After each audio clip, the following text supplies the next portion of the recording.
sommes de retour pour Rendez-vous matin avec mon invité ce matin, Christine Marchand. Bonjour.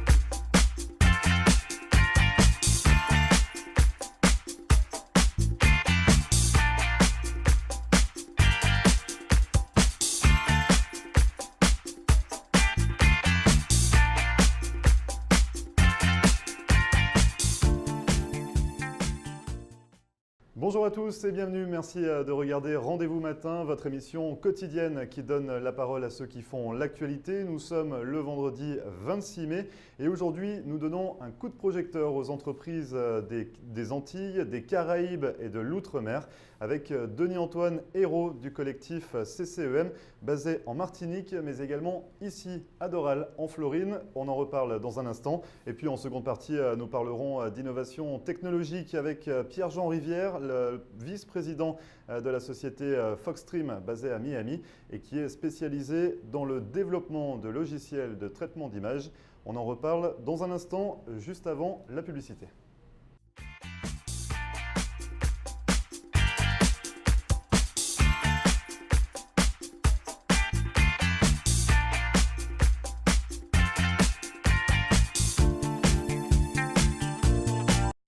Marcelle Poirier, avocate en droit de l'immigration américaine et membre du barreau de la Floride.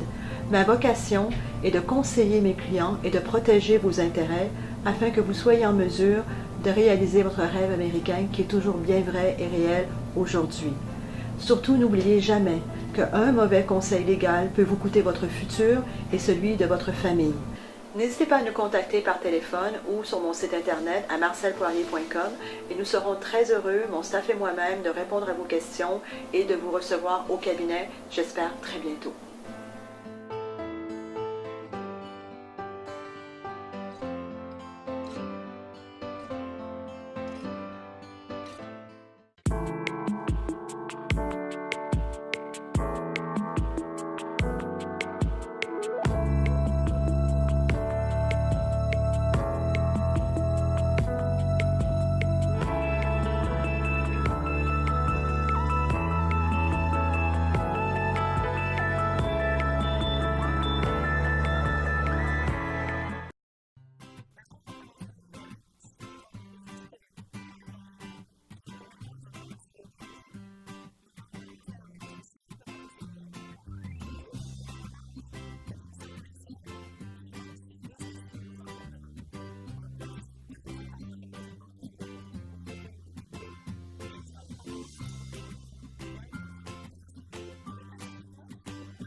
Merci de regarder Rendez-vous matin et tout de suite nous allons faire un coup de projecteur sur les entreprises des Antilles, des Caraïbes et de l'Outre-mer avec Denis-Antoine Hérault. Bonjour Denis-Antoine. Bonjour Grégory. Alors du coup vous êtes trésorier d'un collectif, le CCEM, c'est bien ça. Donc qu'est-ce que le CCEM? Alors le CCEM c'est un collectif d'initiatives privées à l'origine d'entreprises de Martinique, c'est pour ça que ça s'appelle CCEM, Collectif Coopération Export Martinique.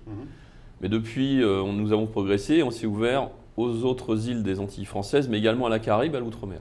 Donc vous êtes basé à Fort-de-France, en Martinique, mais également vous avez une antenne ici en Floride, à Doral.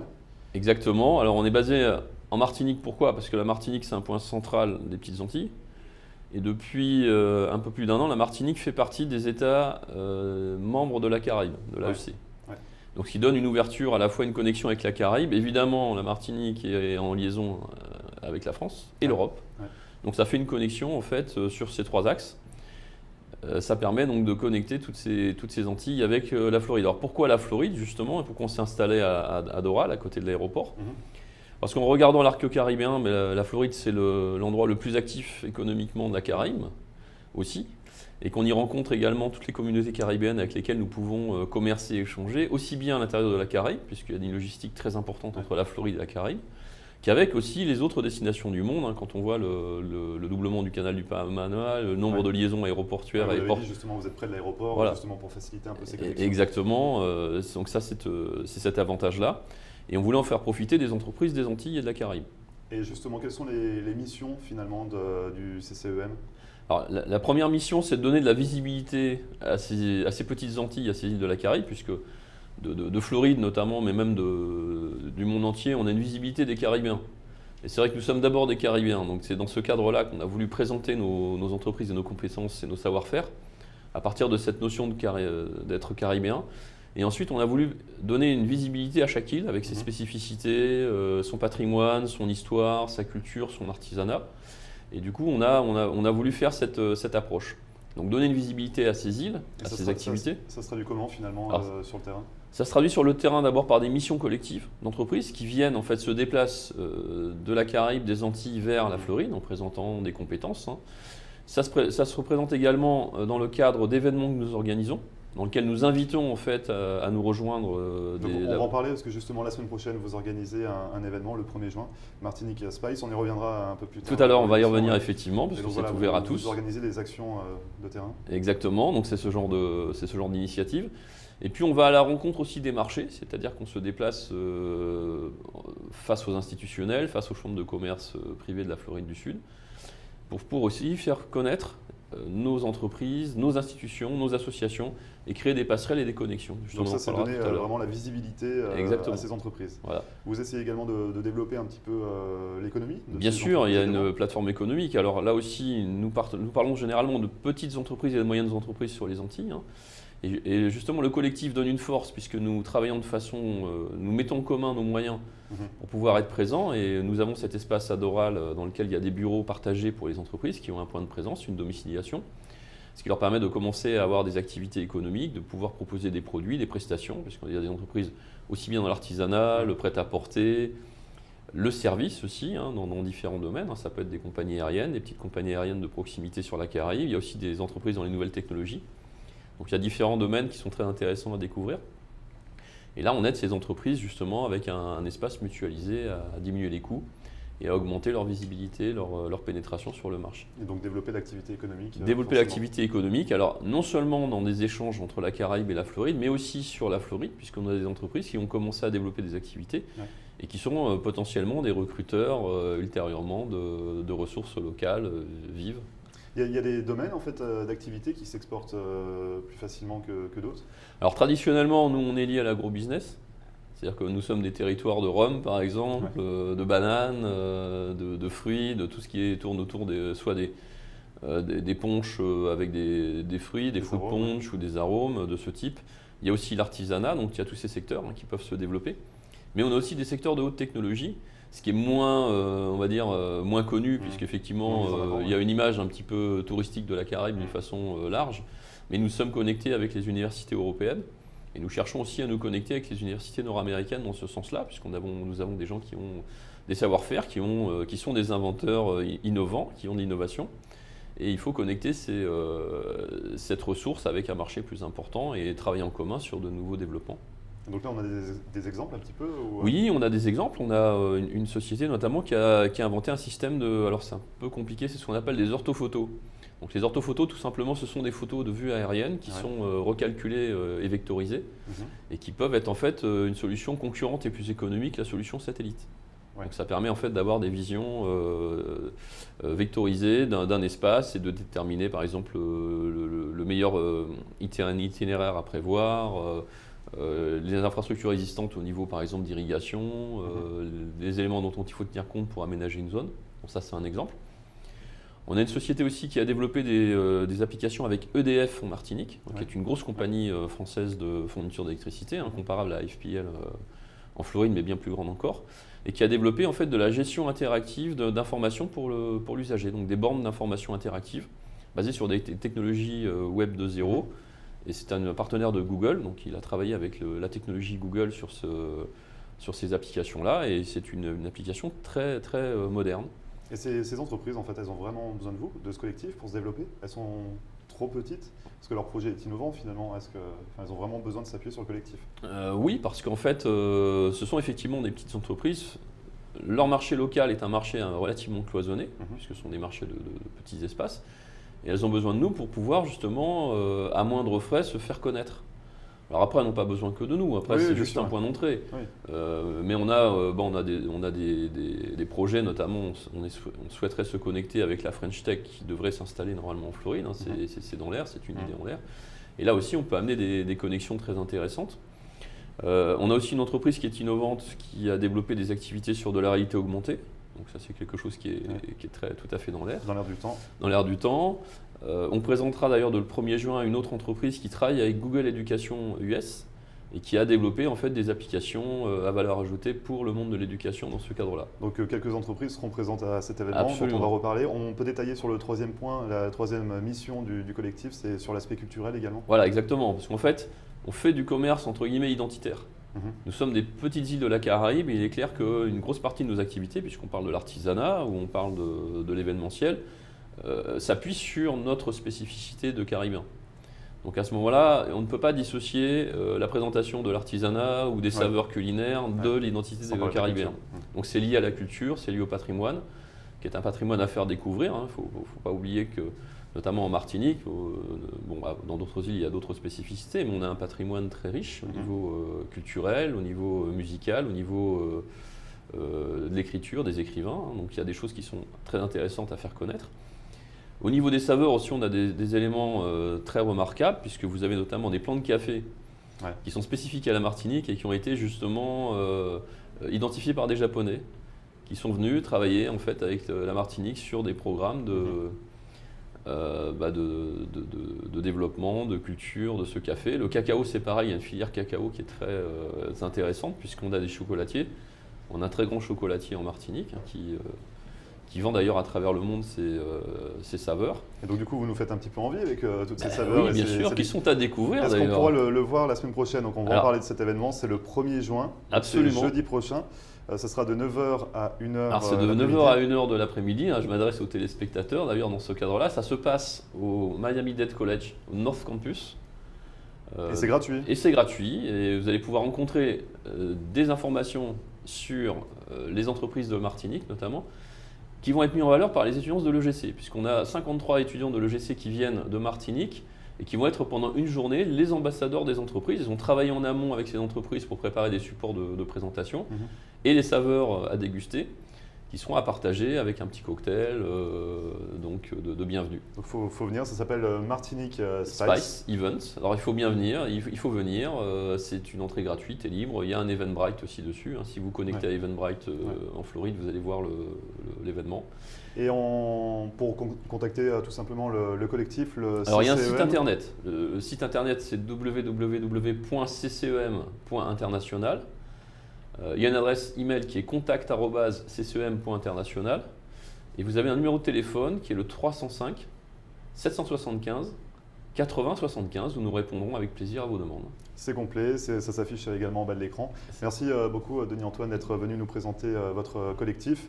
Et je rappelle donc Martinique Spice, c'est jeudi prochain, c'est le 1er juin, c'est ça tout à fait. De 9h à 1h l'après-midi. Au Miami-Dade College, North Campus. C'est noté, merci Denis Antoine. Merci Grégory, merci Floride TV. Je vous en prie. Et ne bougez pas, Rendez-vous matin revient juste après ça.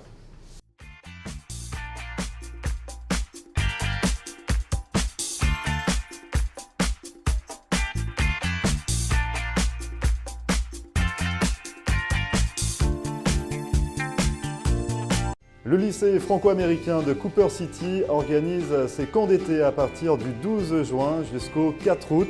Vos enfants âgés de 4 à 12 ans pourront ainsi bénéficier de nombreux ateliers, de la création théâtrale, de la danse, du jardinage, des cours de cuisine, de la gymnastique, de la pêche ou encore des activités aquatiques. Ces camps d'été offrent également des cours intensifs en français, espagnol et anglais, permettant à vos enfants d'acquérir ou de perfectionner ces langues tout en s'amusant. Pour plus d'informations et pour toute souscription, contactez le lycée franco-américain de Cooper City par téléphone au 954 237 0356 ou sur internet www.lycéefrancoam.org.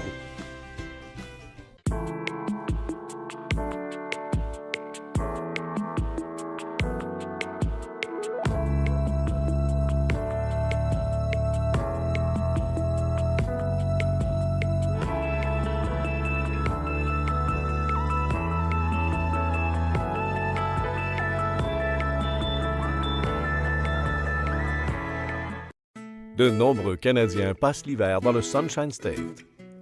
Le mouvement des Caisses Desjardins a été la première institution québécoise à s'établir en Floride.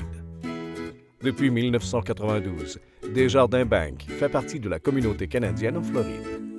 Notre mission première est de fournir une offre de services renouvelée, adaptée aux besoins évolutifs de ses clients.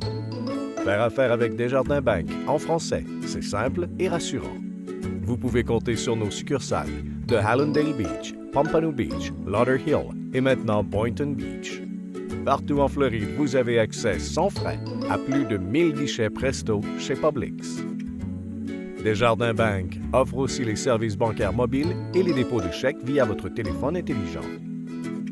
Quels que soient vos besoins, propriétaires d'entreprise ou particuliers, Desjardins Bank peut vous aider à réaliser vos projets.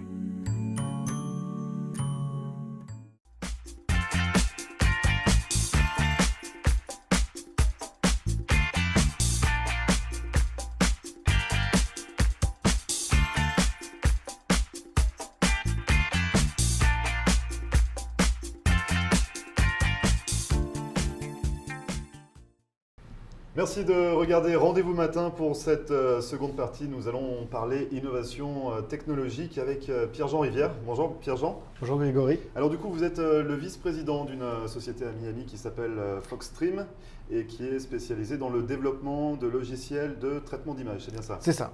Donc Foxstream, on fait du logiciel à partir de... On analyse les images venant principalement de caméras de vidéosurveillance. Donc il y a deux domaines en fait vraiment dans votre société. Il y a le côté sécuritaire, on va en reparler tout à l'heure, et il y a le premier aspect qui est la gestion de flux, donc on va développer, mais vous avez reçu la semaine dernière un prix de l'innovation de la part de la FACC Floride, c'est la chambre de commerce franco-américaine. Donc c'est une belle reconnaissance pour ce logiciel, pour ce concept de gestion de flux. Ça consiste en quoi et ça s'adresse à qui? Donc on est très heureux d'avoir reçu le prix de l'innovation de la part de la Chambre de commerce franco-américaine de Miami.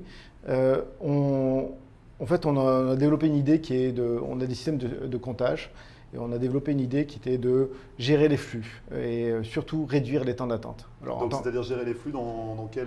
Alors on s'est focalisé sur le transport et principalement les aéroports. Donc là, on fournit des systèmes qui permettent de dire aux passagers combien de temps ils vont attendre à la sécurité, à l'immigration. C'est-à-dire qu'actuellement, on voit un écran, on sait que c'est à cet endroit qu'il faut être, c'est ça. Mais on ne sait pas combien de temps on va attendre. C'est ça. Quand on arrive à l'aéroport, on ne sait pas combien de temps on va faire. On a toujours peur de manquer son vol. Donc là, on va pouvoir dire, là, vous avez 10 minutes d'attente ou là, vous avez 45 minutes d'attente. Donc on prévient à l'avance les passagers pour qu'ils savent, pour savoir un petit peu à l'avance si gérer un peu plus leur temps et ainsi. Donc ça améliore finalement l'attente des passagers, ça améliore également la gestion au niveau de l'aéroport. C'est ça. Donc ça améliore déjà l'expérience passager. En fait, on vit mieux le vol, le voyage. On est plus rassuré. On est plus rassuré parce qu'il y a quand même un stress qui est assez important à ce niveau-là. La fouille, c'est quelque chose de très stressant au niveau de la sécurité. Et en même temps, pour la partie aéroportuaire, eux savent à l'avance les flux. Donc ils peuvent optimiser, ouvrir d'autres postes, fermer des postes, de façon à réduire... C'est ça, au niveau du personnel. Moi, je peux dire juste l'objectif de tout ça, c'est bien sûr pour le passager de mieux vivre son voyage, mais également pour l'aéroport pour mieux gérer les flux et donc allouer les bonnes ressources et aider les passagers à passer une demi-heure dans la zone commerciale que passer une demi-heure dans un fil d'attente. Voilà. Donc on a compris à quoi ça sert, mais finalement comment ça marche? Alors comment ça marche? Le système? C'est un système donc, relativement innovant où on utilise des caméras de vidéosurveillance qui permettent donc à partir d'un réseau de caméras de vidéosurveillance, on arrive à projeter l'ensemble des informations sur un plan où on arrive à localiser chacun des passagers sur un plan. C'est totalement anonyme parce qu'on ne reconnaît pas les visages, on ne reconnaît pas les personnes, mais ce qu'on sait, c'est un peu comme un GPS à l'autoroute, c'est-à-dire de pouvoir savoir où est la congestion, combien il y a de personnes là et quel est le temps pour passer les zones files d'attente. Voilà. Et comment on estime finalement ce temps? Alors, comment on estime ce temps? Il y a deux approches. Une approche qui, on va dire, on fait du dénombrement. On va savoir combien de personnes sont dans la file d'attente. où va la file d'attente, s'il y a 3, 5, 10 files d'attente. Donc ça, c'est à partir des caméras, qu'on utilise des caméras, ce qu'on appelle les caméras fisheye, des caméras qui ont un très grand angle, qui permettent de couvrir toute une zone.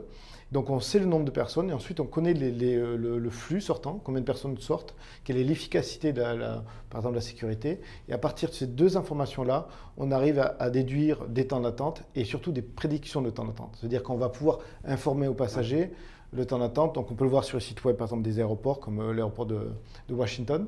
Où on voit directement à l'avance ou sur des écrans, on voit le temps d'attente qu'on va pouvoir faire. Donc vous avez parlé de Washington, vous êtes installé également dans d'autres aéroports, vous êtes en projet avec d'autres aéroports? Donc voilà, oui, on a un nouveau projet cette année sur un aéroport américain également.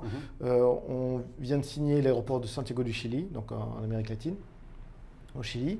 Donc on est en train de développer ce type de solution. Plus ça va aller, plus on verra des écrans avec des temps d'attente. On saura que c'est ça. Partie vous. Alors parfois c'est pas affiché, mais en général ce qu'on fait, c'est qu'on aide les parties prenantes de l'aéroport en interne pour qu'ils optimisent les flux, gérer l'augmentation de trafic, parce que dans le marché aéroportuaire en général, il y a une augmentation constante du trafic. Donc il va falloir être capable de gérer cette augmentation de flux sans forcément créer de nouveaux aéroports. C'est une réelle demande ou c'est une expérience vécue qui vous a incité à développer ce concept? Alors les deux, c'est-à-dire qu'en tant que Français, on n'aime pas attendre, ça arrive assez souvent de passer 1 heure en file d'attente ou de louper son vol. Donc c'est très très frustrant, donc ça c'est une expérience personnelle. Mais également, c'est une forte demande de la part des aéroports, notamment en Europe, où ils se rendent compte qu'en fait ils perdent des ressources, de revenus, parce que les passagers ne passent pas leur temps dans les zones commerciales, ils ne peuvent pas consommer. Donc derrière ça, c'est aussi un manque à gagner. Donc là, c'est ce qu'on essaie de mettre en place pour les aéroports américains, de pouvoir améliorer leur flux et en même temps augmenter leurs revenus. Donc ça va arranger tout le monde. Ça va arranger tout le monde. Donc la gestion de flux, c'est une partie de votre activité. Vous êtes également sur des logiciels au niveau de la sécurité? C'est ça. Donc à l'origine aussi, on est leader en France et en Europe sur ce qu'on appelle la sécurité et sur la détection d'intrusion extérieure. C'est-à-dire? C'est-à-dire, en fait, on fait de la protection de bâtiments. On protège par exemple la plupart des bâtiments en France, qui est les centrales nucléaires, les prisons ou simplement les entrepôts. Donc on va empêcher les vols de personnes qui arrivent. Et la force de notre technologie, c'est qu'on arrive à faire des niveaux de détection très élevés avec très peu de fausses alarmes. C'est-à-dire qu'en fait, finalement, c'est des caméras qui surveillent. On a un retour caméra avec beaucoup d'écrans. C'est ça. En fait, l'idée, c'est qu'on va donner de l'intelligence aux caméras. Il y a des caméras qui regardent un bâtiment, qui surveillent s'il y a des personnes qui arrivent. Notre système va permettre de détecter les personnes qui arrivent et d'envoyer directement l'information à des centrales de télésurveillance qui, eux, vont être alertés et vont pouvoir intervenir ou déclencher une alarme ou intervenir. Donc c'est-à-dire que le vigile n'aura pas à regarder 200 écrans? C'est ça. L'objectif, c'est que, et ce qui arrive très souvent, c'est qu'au lieu, quand on a un système de 200 ou 300 caméras à regarder en même temps, ce qu'on va mettre juste en exergue, c'est juste là où il y a une alarme. Donc le vigile va être focalisé sur l'événement important.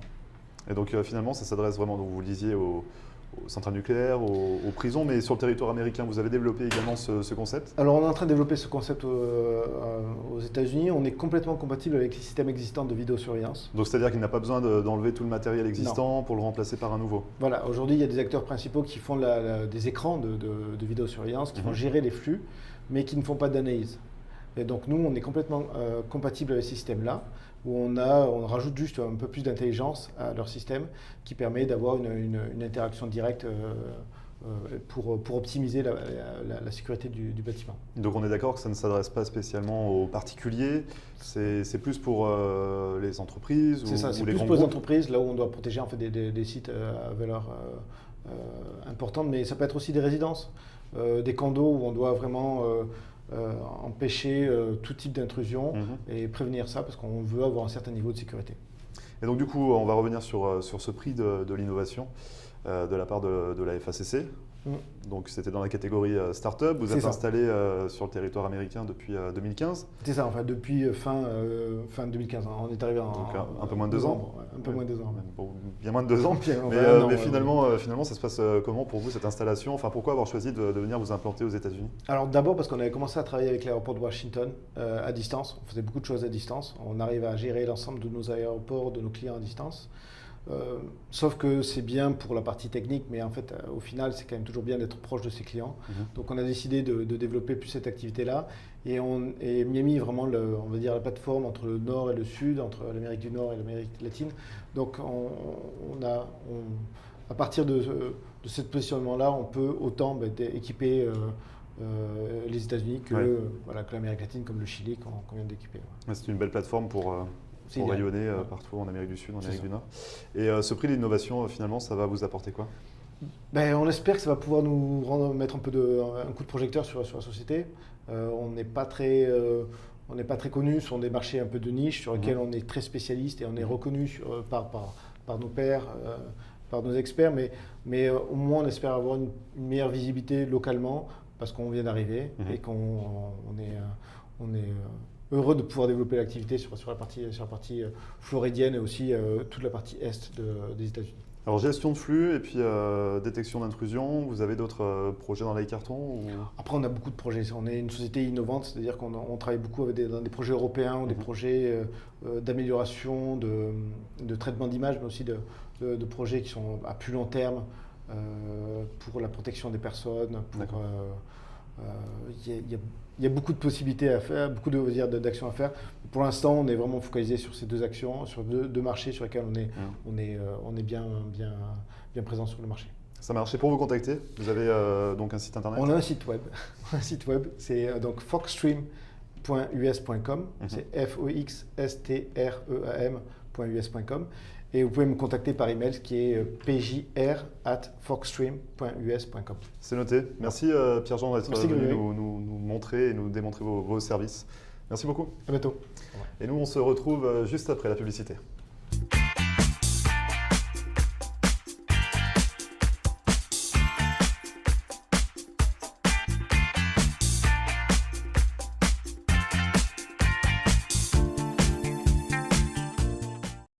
Marcel Poirier, avocate en droit de l'immigration américaine et membre du barreau de la Floride. Ma vocation est de conseiller mes clients et de protéger vos intérêts afin que vous soyez en mesure de réaliser votre rêve américain qui est toujours bien vrai et réel aujourd'hui. Surtout, n'oubliez jamais qu'un mauvais conseil légal peut vous coûter votre futur et celui de votre famille. N'hésitez pas à nous contacter par téléphone ou sur mon site internet à marcelpoirier.com et nous serons très heureux, mon staff et moi-même, de répondre à vos questions et de vous recevoir au cabinet, j'espère très bientôt.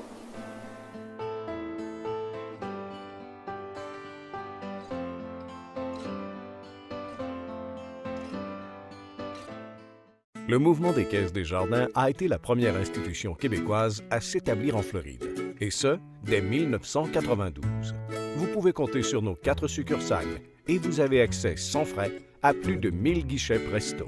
Desjardins Bank offre un service bancaire mobile et le dépôt de chèques via téléphone intelligent. Quels que soient vos besoins, Desjardins Bank peut vous aider à réaliser vos projets en Floride. Faire affaire avec Desjardins Bank en français, c'est simple et rassurant.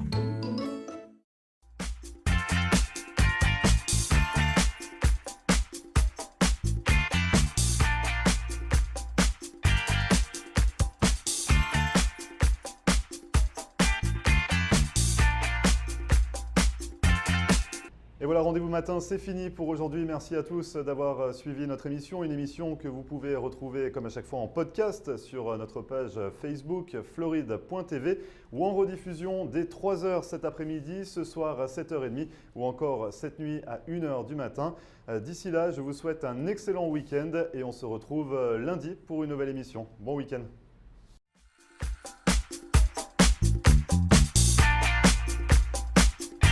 Nous sommes de retour pour Rendez-vous matin avec mon invité ce matin, Christine Marchand.